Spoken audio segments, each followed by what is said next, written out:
Bismillahirrahmanirrahim. Assalamualaikum warahmatullahi wabarakatuh. Waalaikumsalam.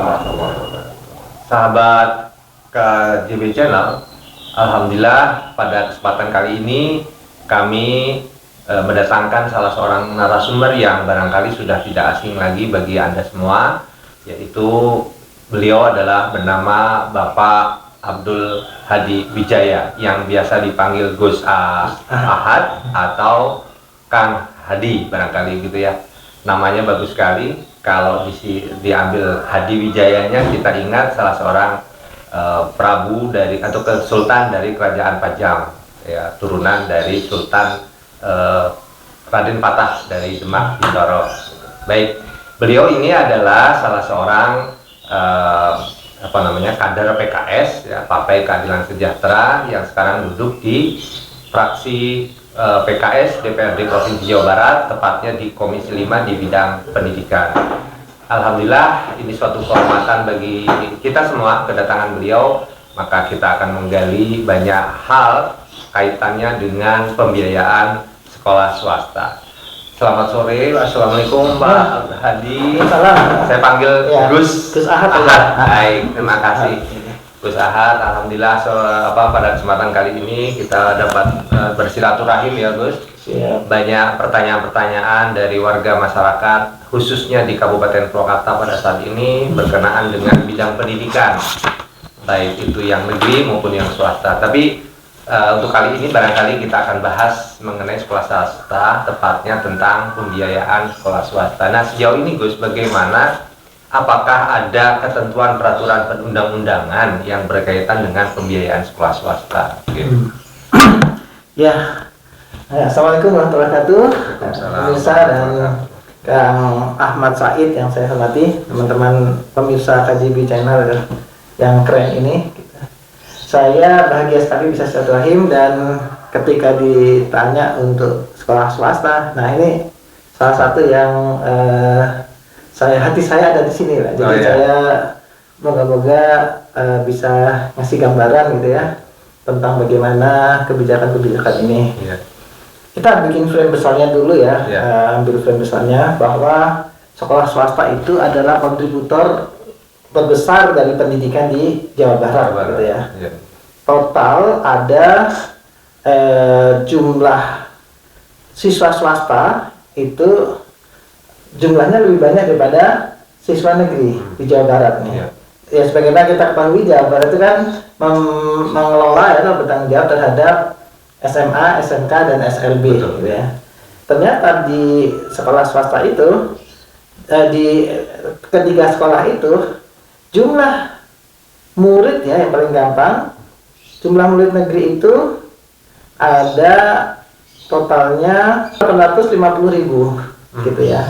Sementara jumlah murid swasta 1.055.000. Jadi total ada 57% atau 56% siswa di Jawa Barat itu adalah swasta. Jumlahnya sekolah negeri cuma ada 850 terakhir data Agustus. Sementara sekolah swasta 4.172. Jadi swasta itu sekolahnya kecil-kecil, gitu ya. Sekolahnya muridnya sedikit-sedikit, tapi sekolahannya banyak sampai ke pelosok. Di Jawa Barat masih ada sekitar 130 kecamatan yang ada sekolah negerinya. Artinya di situ hanya diisi oleh sekolah swasta. Jadi Jawa Barat tanpa sekolah swasta itu pendidikannya akan sangat-sangat tertinggal. Angka-angka capaian indeks pendidikan dan lain-lain itu pasti akan menurun ketika nggak ada sekolah swasta dan tidak merata gitu ya. Jadi harusnya sekolah swasta ini dapat apresiasi yang cukup dari pemerintah Jawa Barat yang menjawab untuk bab ini. Nah, faktanya kalau paling gampang kan kita lihat ketersediaan anggaran ya. Selain bos dari pusat itu ternyata untuk biaya yang disediakan untuk operasional sekolah swasta itu lebih sedikit dibanding biaya yang di sekolah Jadi tidak berbanding terbalik dengan persentase jumlah sekolah swasta di Jawa Barat. Berbanding terbalik. Yang banyak dapat anggaran sedikit gitu ya. Yang kontribusinya besar, sekolahnya banyak, lebih luas skupnya, ternyata dapat anggaran yang lebih sedikit gitu ya. Saya mencatat BPMU itu jumlahnya BPM itu bantu hibah yang diberikan kepada sekolah swasta itu berasal dari pemerintah pusat atau ini kita bicara tentang provinsi aja. Dari pusat itu sudah ada BOS, sudah ada apa gitu ya. Itu pun udah nggak adil kalau dari pusat, karena guru sekolah swasta ngaji sendiri, bangunan ya betul. Bangun sendiri, kadang pakai bedeng, kadang-kadang masih kualitasnya masih berantakan ya. Itulah sekolah swasta Jawa Barat juga gitu. Nah sementara negeri kan sudah untuk gurunya gaji ada, PNS ada sertifikasi gitu ya. Di swasta juga ada sertifikasi, tapi rata-rata itu. Jadi kalau dari pusat mas sudah takdirnya kayak itu. Saya menyorot di Jawa Barat, saya sebagai anggota DPRD, anggaran APBD Jawa Barat yang dipakai untuk pendidikan itu ternyata untuk BPMU yang untuk sekolah hibah kepada sekolah swasta itu ada di situ SMA, SMK, SLB swasta ditambah madrasah aliyah ya gitu. Nah, kalau yang SMK, SLB ini aja hibahnya itu sekitar angka 900 miliar untuk 1.050.000 orang. Sementara untuk sekolah negeri itu anggarannya sudah sekitar 1,4 triliun untuk 850.000 anak siswa. Jadi indeksnya beda. Sekolah swasta itu indeksnya 700.000 per anak per tahun, sementara sekolah negeri sekitar 1,7 juta per anak per tahun. Jadi ini ada terjadi kesenjangan. Ada kesenjangan. Ini yang guru-guru teman-teman dari sekolah swasta itu selalu datang ya mengeluh, ingin mendapat perhatian dan mungkin dinaikkan. Ya. Sementara sekolah negeri itu sudah lengkap, biaya per anaknya itu juga banyak gitu ya. Ini yang saya amati sampai dengan hari ini, kesenjangan itu terjadi gitu ya. Dan pada tahun 2023 kita sedih buat negeri maupun buat swasta. Dibuat sekolah negeri, buat sekolah swasta, PPMU yang di indeksnya 700.000 per anak diturunkan jadi 600.000. Itu lebih rendah lagi gitu ya. Pada masa di mana orang tua daya belinya melemah kan ya. Perekonomian kita melemah pasca pandemi COVID-19 kemarin. Pasca pandemi dan pasca BBM bersubsidi gitu ya. Pada saat seperti itu sekolah swasta sangat membutuhkan BPMU diturunkan. Gitu ya. Sementara negeri juga diturunkan BUPD asalnya 1,5 ajuannya 1,4 sekian, jadi sekarang tinggal 933 miliar. Turunnya itu anggaran kurang dari 7 bulan. Gitu ya. Jadi anggaran 12 bulan itu disuruh selesaikan dengan anggaran 6,5 bulan. Lalu komponen-komponen apa saja yang untuk sekolah swasta itu boleh mendapatkan pembiayaan dari berbagai sektor? Kalau di sekolah-sekolah negeri, SMA negeri sederajat begitu, itu kan ada istilah bantuan pendidikan, ada sumbangan pendidikan, tapi tidak boleh ada pungutan pendidikan. Nah, bagaimana dengan sekolah swasta? Ya, sekolah swasta mereka berhak memungut gitu ya. Tidak dilarang untuk memungut ya uang bangunan, ada uang SPP gitu. Itu ada terjadi di sekolah swasta. Dan kemudian di situ yang anggarannya tadi itu hanya untuk operasional pendidikan. Apa itu operasional? Terbesar adalah membayar honor guru gitu ya. Honor guru di Jawa Barat ternyata masih ada yang ratus ribu, 400.000, 600.000 saya dengar ya, khususnya di daerah-daerah yang yang pedesaan gitu ya. Sementara honor guru tertinggi untuk guru honorer tertinggi itu di sekolah negeri itu juga masih 2.040.000 gitu ya sebulan. Kalau buat daerah-daerah Pantura, Karawang, Purwakarta, Bandung Raya itu di bawah UMR. Jadi kita masih mengalami guru-guru ini belum cukup layak dibayar. Iya. Jadi terbesar belanja itu adalah sana. Di Iya. pusat juga belanja untuk listrik, untuk air, Iya. untuk alat tulis, bahan-bahan ajar dan lain-lain itu di situ. Iya. Itu harus survival. Kalau sekolah negeri kan komponen-komponen apapun itu boleh ya, baik itu bantuan pendidikan, maupun pungutan pendidikan. Iya. Nah sekarang pertanyaannya, jika dari beberapa komponen tadi ternyata tidak memenuhi aspek misalkan untuk pembangunan fisik, gedung, kemudian jumlah murid, jumlah siswa yang diterima sebetulnya tidak sebanding dengan kapasitas kelas dan kapasitas Kesedikitan atau kebanyakan? ya, Kesedikitan atau kebanyakan? ketersediaan, lebih tepat ke ketersediaan. Kan kadang-kadang ada sekolah yang dapat siswa itu hanya beberapa orang saja. Betul. Padahal mereka menyediakan lebih dari satu kelas misalnya. Jadi sampai berlarut-larut, bertahun-tahun, dan ada istilah kalau mati segan hidup tak mau gitu. Nah, apakah dalam hal ini adakah dimungkinkan merger antara satu sekolah dengan sekolah lain supaya lebih efektif efisien gitu? Ya, jadi memang ini salah satu yang harus kita pikirkan, langkah-langkah seperti itu, dan kebijakannya mengarah ke sana. Yang kecil-kecil supaya gabung agar lebih mudah pengelolaannya. Gitu ya. Kalau ada 3 kepala sekolah kan jadi satu, maka yang digaji kan cuma 1 kepala sekolah, misalkan gitu ya. Manajemennya ini gitu ya. Cuman ya sekali lagi itu kan nggak mudah ya, ketika sekolah ini ya swasta kan nggak bisa sekolah Muhammadiyah dengan sekolah Ma'arif di merger gitu. Berantem terus setiap hari gitu kan. Gitu ya. Jadi memang untuk merger ini butuh satu hal yang nanti kecuali yayasan dilebur barangkali ya. Iya, mau dilebur jadi apa? Yayasan Nusantara nggak bisa, jadi susah. Muhammadiyah statusnya itu sekolah wakaf gitu ya, semua itu milik Yayasan Muhammadiyah se-Indonesia gitu ya. Sementara kalau Ma'arif kan beda-beda, yang di sini beda, yang sana beda. Apalagi kemudian ada yang sekolah yang PGRI, yang Pasundan, itu kan banyak di kita. Nah ini varian ini sangat banyak, tidak mudah untuk melakukan proses merger. Tapi ini pembinaan dari Dinas Pendidikan, khususnya lewat Kepala KCD, ini sangat berperan di situ. Kalau ini Gus, keberadaan yang namanya komite sekolah berkenaan dengan adanya Permendikbud nomor 75 tahun 2016, kemudian ada peraturan perundang-undangan pelaksanaannya, di bawah ada peraturan gubernur nomor 44 tahun 2022, dan terakhir itu perubahannya nomor 97 tahun 2022 itu untuk sekolah SMA negeri sederajat. Nah, untuk di swasta diperbolehkan tidak ada komite sekolah? Ya emang harus ada komite sekolah. Harus ada. Jadi komite sekolah itu ya kayak DPRD-nya sekolah ya. Tapi dalam kenyataan saya melihat di lapangan kebanyakan komite sekolah itu ya anggota keluarga dari yayasannya gitu ya. Jadi tidak mencerminkan ini, sehingga memang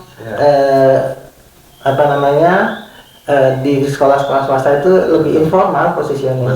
Kalau di negeri juga komite sekolah itu rata-rata lebih beragam lah, representasi dari anak-anak kita masing-masing. Ya, itu kan beda.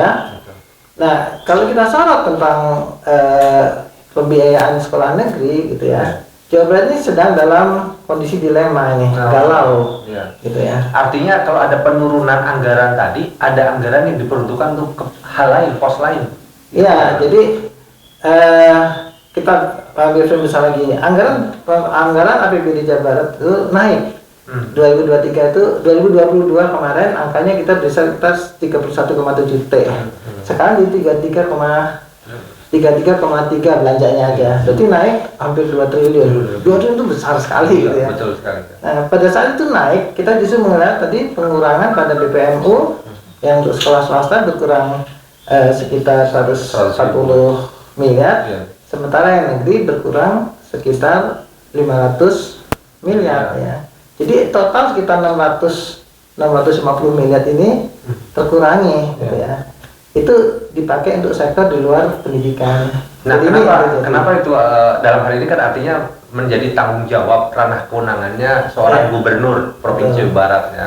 Artinya kan bagaimana bisa mencerdaskan kehidupan bangsa kalau kenyataannya anggaran untuk dunia pendidikan itu malah dikurangi, dan untuk kepentingan lain yang mungkin walau alam, apakah untuk proyek-proyek tertentu misalnya yang sifatnya secara fisik begitu, bagaimana itu? Jadi memang ini tahun terakhir Pak Gubernur di periode ini menjabat, karena beliau nanti sekitar bulan Juni harus mengundurkan diri. Betul. Karena emang aturannya sudah habis masa tugas beliau.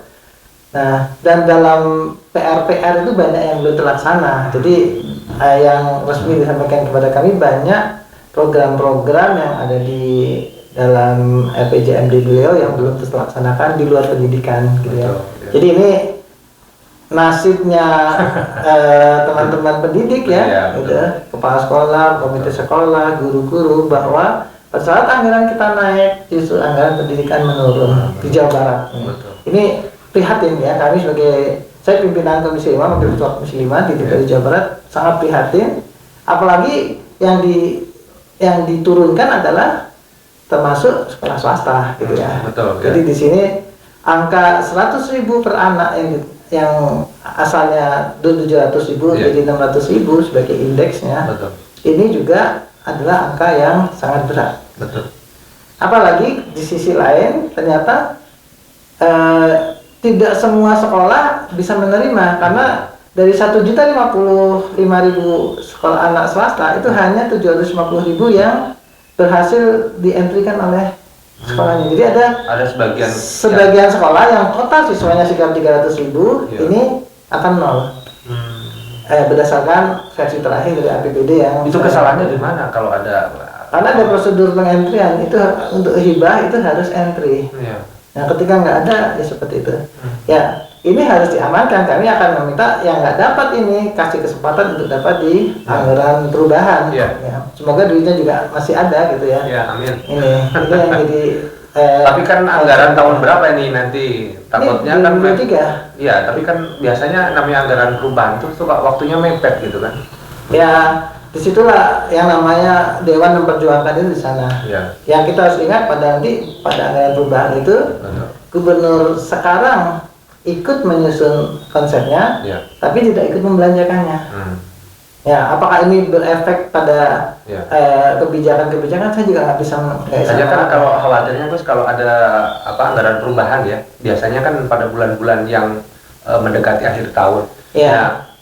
Realisasinya itu kan agak sulit untuk kemudian benar-benar 100% dibelanjakan. Ya, itu sih buat saya itu teknis yang harus diselesaikan oleh pemerintah.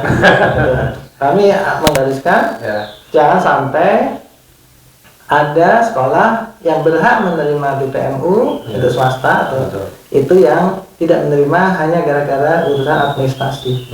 Ya, sambil di sisi lain kepada semua sekolah yang swasta di Jawa Barat, SMA, SMK, SLB, perbaiki administrasinya sehingga tidak ada permasalahan ketika nanti pengentrian untuk anggaran perubahan.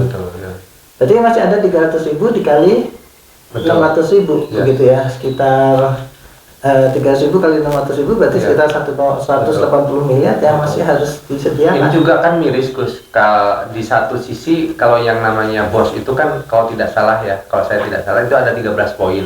12 poinnya ya ada, tapi satu poin yang terakhir yang ke-13 itu kan yang kemudian menjadi pemikiran kita bersama, terutama orang tua atau wali siswa, kemudian juga warga masyarakat dan mungkin pihak dunia usaha barangkali gitu. Nah, mirisnya ini kalau di sekolah swasta juga berarti bukan tidak boleh ada komite sekolah, berbanding terbalik dengan sekolah-sekolah SMA negeri sederajat lah, artinya harus ada komite sekolah.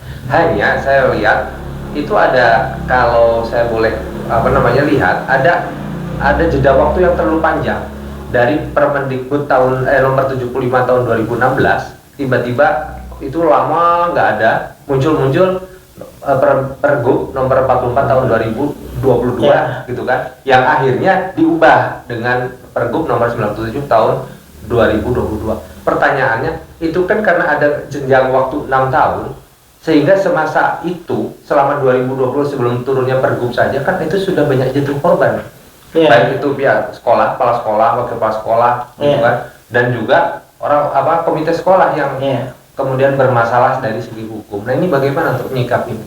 Ya, jadi memang ini di satu sisi ya catatan ya perbaikan bagi pemerintah Jawa Barat ya di sektor pembuatan peraturan ini saya merasakan sekali lamban gitu. Ya. Ini faktualnya seperti itu.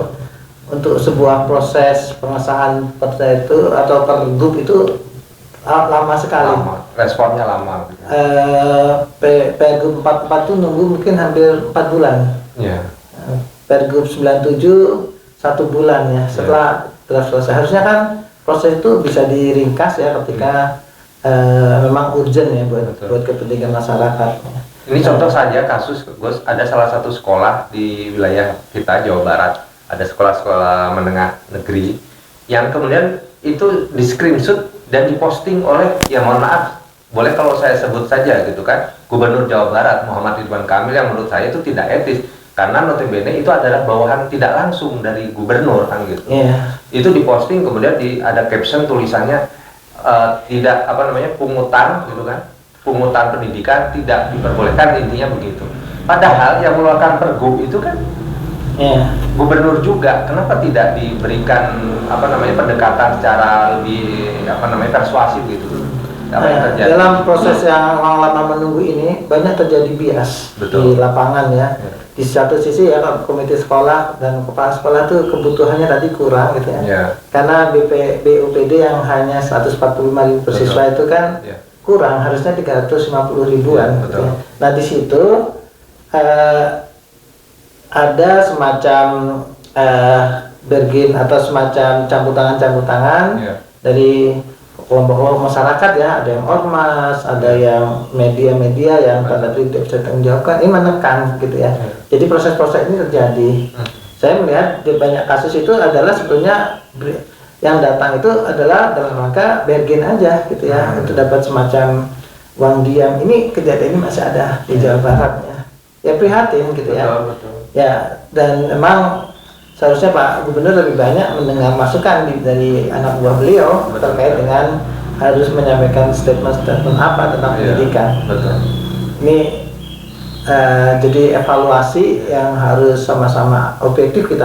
Kami sebagai dewan ya tidak sedang bermusuhan dengan Pak Gubernur, tidak sedang berantem, tapi kebijakan ini merugikan buat pendidikan Jawa Barat. Gitu. Kami ada untuk membela kepentingan warga Jawa Barat. Gitu ya. Nah ini kesalahannya di mana Gus? Kalau dari 2016 sampai 2020 itu kan 6 tahun. Artinya apakah Dinas Pendidikan Provinsi Jawa Barat ini abai terhadap informasi berupa Permendikbud ini, bukan main-main. Dan kenapa sampai terlambat gitu? Artinya kan gubernur ini korelasinya dengan ada masukan dari Dinas Pendidikan kan begitu. Kalau ini cepat mungkin juga lebih cepat mungkin begitu. Saya akan mewakili menanyakan itu kepada Pak Saya nggak tahu masalah persisnya. Iya. Gus, ini kan Gus diusung dari daerah pemilihan 10 Jawa Barat yang mewakili Kabupaten Kerawang dan Purwakarta. Nah, harapan-harapan Gus untuk perkembangan dunia pendidikan, khususnya lagi pendidikan di sekolah-sekolah swasta di Kabupaten Purwakarta, bagaimana harapan Gus? Ya sebenarnya kalau Komisi 5 itu pendidikan, kesehatan, sosial dari situ ya. Kesra lah gitu ya. Jadi saya untuk kesehatan saya acung jempol. Purwakarta ini satu kabupaten terbaik dalam pelayanan kesehatan di Jawa Barat. Gitu ya. Dari 27 itu kabupaten yang pertama berhasil menyediakan anggaran cukup untuk Ultimate Healthcare (UHC) itu Purwakarta. Ini harus tepuk tangan buat kita ya. Saya acung jempol gitu ya. Bangga saya sebagai anggota dewan dari dapil sini. Karena dengan UHC ini atau 95% UHC istilahnya gitu ya. Sesungguhnya di Purwakarta itu semua warga ber-KTP Purwakarta yang sakit itu bisa dirawat di semua fasilitas kesehatan secara nol, gratis. Tapi saya masih harus tanya juga karena barusan saya dapat WA dari pagi-pagi WA dari teman. Ini ada yang dapat tagihan 9 juta dari Bayu Asih gitu ya. Gitu ya. Jadi maksudnya itu belum terjadi di lapangan.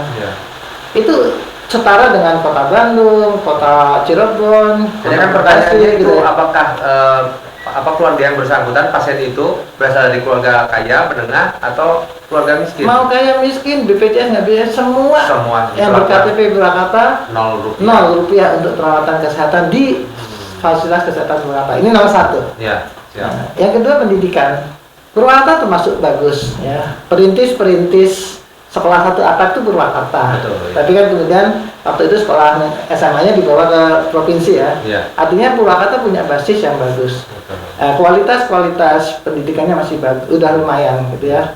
Daerah blank spotnya tinggal sedikit, cuma tinggal 1 yang belum ada sekolah negeri, yaitu Pasawahan. Itu ya, SMA, SMK, SLB itu belum ada di Pasawahan. Betul, ya. Tapi intinya Purwakarta ini untuk kemajuan, untuk pendidikan termasuk yang maju, bukan nomor 1 tapi termasuk yang maju. Nah ini artinya sesungguhnya 2 layanan dasar tadi kalau bisa dituntaskan oleh Ibu Bupati, maka warga akan terima kasih dan cap jempol dan beri double jempol untuk Bupati. Gitu ya. Nah, siapapun pelanjutnya nanti punya PR untuk melanjutkan itu. Kalau saya lihat ketika standar yang ada di Jawa Barat ini kita bawa ke Purwakarta, maka Purwakarta akan jadi lebih bagus. Tapi ini ada rumor-rumor loh Gus. Boleh disampaikan nggak rumornya? Apa itu? Ada yang menginginkan Gus barangkali maju untuk jadi bakal calon bupati di Purwakarta. Oh, bagaimana itu Gus? Ya itu mah kita tunggu aja semuanya gitu ya. Ya buat kami sesungguhnya memang peran sebagai eksekutif itu jauh lebih menentukan dibanding kami di dewan. Dewan ada banyak kan, eksekutif kan cuma 2 hanya, ketua pimpinannya ya, bupati sama wakil bupati. Ternyata touch dari bupati dan wakil bupati itu sangat luar biasa untuk mengarahkan kabupaten ini baik atau buruk gitu ya. Anggota dewan yang banyakan ini cuman ikut membaca dan menyetujui usulan belanjanya bupati.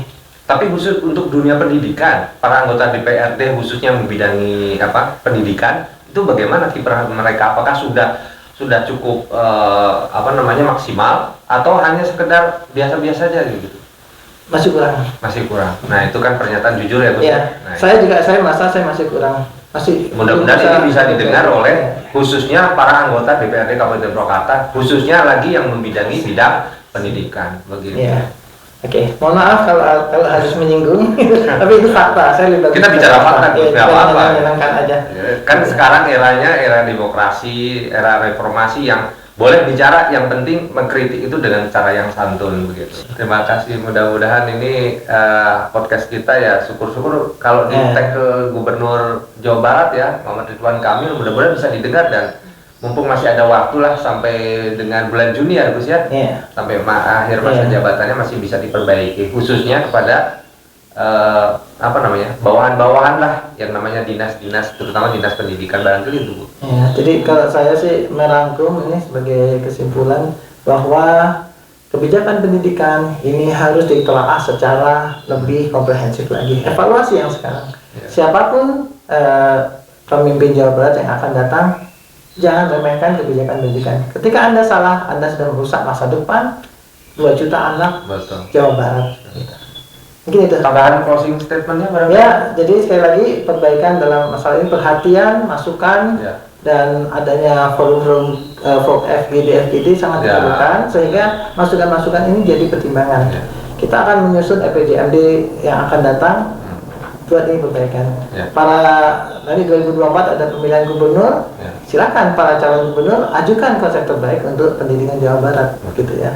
Itu akan menentukan nasib 2 juta anak kita. Gitu ya. Demikian. Baik, terima kasih Gus. Ya, Bijang. Atur nuhun. Pak Ahmad Said.